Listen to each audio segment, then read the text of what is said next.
I'll just not touch anything. Go ahead. Hold on. There you go. Okay. How's that? Can you see it now? I see the letterhead and Irving Board of Assessors meeting. All right. So I will scroll it down so you can read your stuff.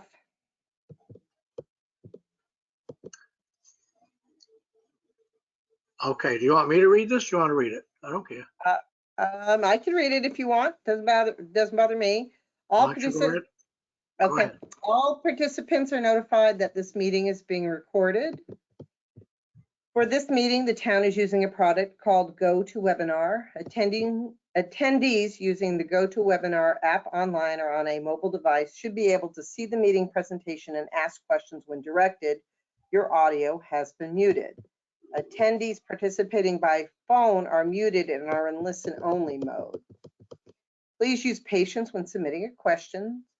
Questions will be responded to at the discretion of the board chair. Questions submitted and hands raised will be communicated to the chair.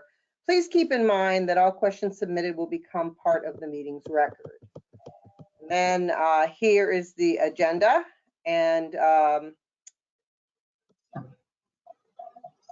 then the first thing on the agenda for you to look at is your minutes, which are right here. Okay.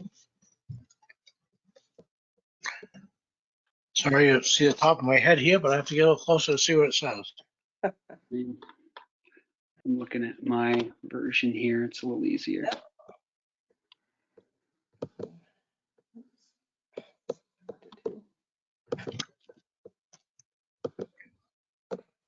Okay.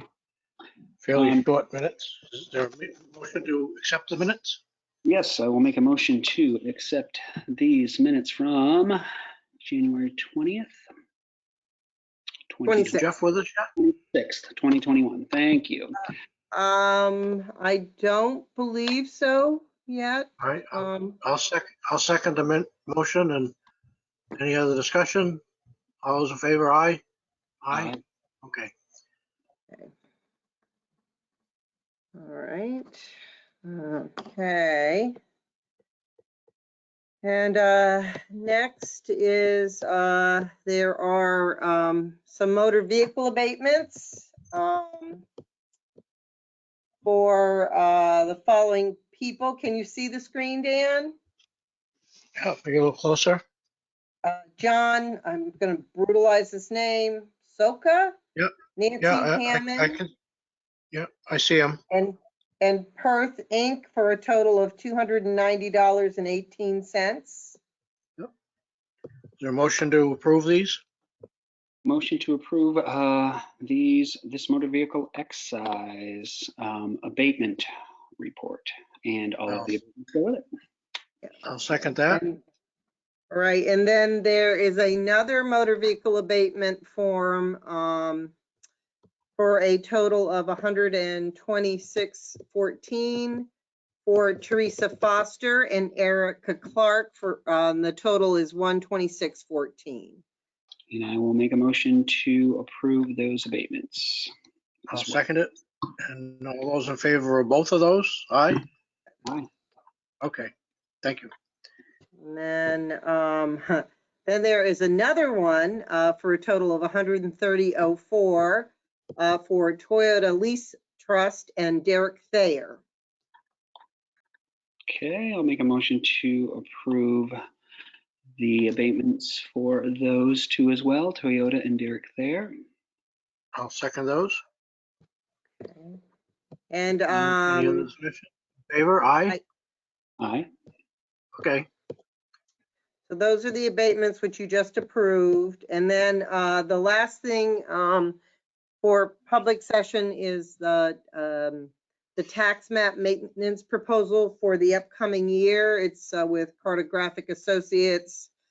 It's our usual. There were no surprises, and the total was for $1,600. And I just need to make a motion for you to accept that. Yeah. I move we accept that. Yeah, I will second that in just a moment. I assume we've been 1,600 for a while. We had some Yeah. pretty changes. I mean, what do we probably average? Not even 10 boundary line adjustments and changes a year, or maybe more? You know, probably not boundary lines, but so this is what they do. It's not just for the mapping. So they do the mapping changes, and then they update the assessor's database. They take my database and they marry it with the state GIS system. And they also update our GIS layer. So they provide us with the large oversized maps, and then smaller, the 11 by 14, and then 2 of the zoning maps. So that's what the $1,600 pays for. The great big map in the office that has the overlay on it, as well as 2 of those. One goes to the planning department and one comes here. And then we also have the smaller ones in a PDF form that we could actually print if we wanted to. So that's what the $1,600 pays for. Some years it's more, some years it's less, but on the average, boundary line changes are minimal. They really are, not much at all. Gotcha. Well, I will second Dan's. Any other discussion? All those in favor, aye? All right. Great. Right. I think, yeah, that's it for the regular meeting. I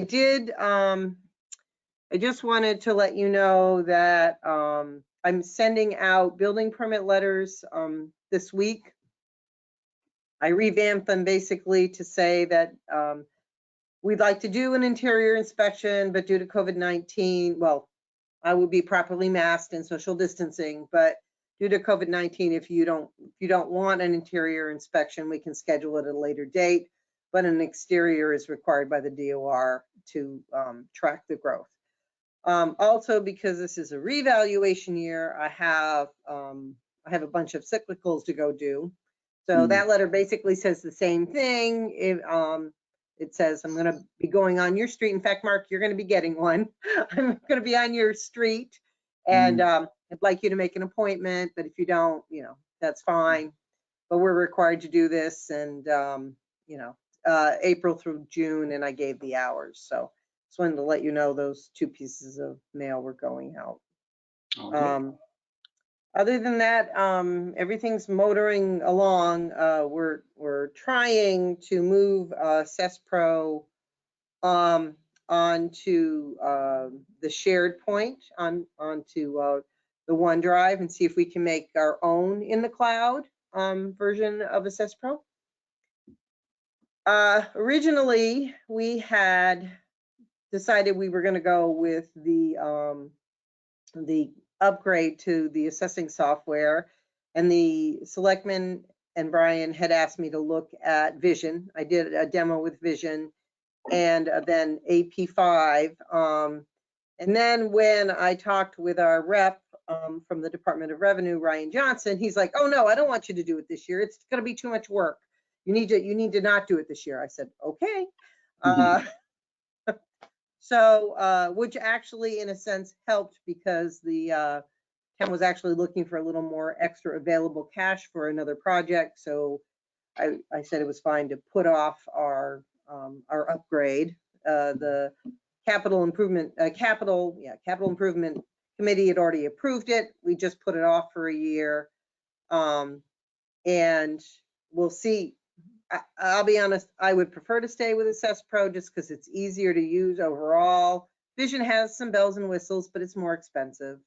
But we have this issue with it not being in the cloud. So hopefully our version works that Jake's trying to do, and then we can continue. Other than that, I'll be asking you to look at whether or not you want to go with Vision 8 or with AP5. And who knows what's going to happen in a year. We're not the only people moving directly off a server and into the cloud. So hopefully the CAMA software people are working on making that happen. It's not that difficult. They're just a little behind. And I think that's really all, unless there's something else. You have any questions? I don't have anything else. Is the intent here when we adjourn this meeting to go to the different emails, sign into executive session meeting? Yes, that is the thing. I forgot to send I sent the little tail end, what you're supposed to read for executive session separately, but I can pull it up for you to read here, Dan. I thought I had it in my pile of stuff I was scanning through, and then when I get done, I was like, no. And is this working with the scanning for you for the materials and then just having you come in and sign them? I'm good with it. Yep. All right, so let me share the other thing, and then you guys can go into executive session. Here we go. Can you see that, Dan? I do. Okay. See if we can read this. I'm calling for an executive session under Massachusetts General Law, Chapter 30A, Section 7, to comply with or act under the authority of any general law, Massachusetts General Law, Chapter 59, Section 60. We will be reviewing and voting on real estate and personal property abatements as well as real estate exemptions. We will not be returning to public session. And we need a roll call vote to do that. Yes, you do. Okay. Dan Hammock, aye. Mark Burnett, aye. Okay. Okay. All right, so Okay. we're going to end this session. And then the other link, we'll see you in a few minutes. Okay? Okay. Okay. See you in a few minutes. This is Yeah. planned. Not great. Oh, no, stop showing screen.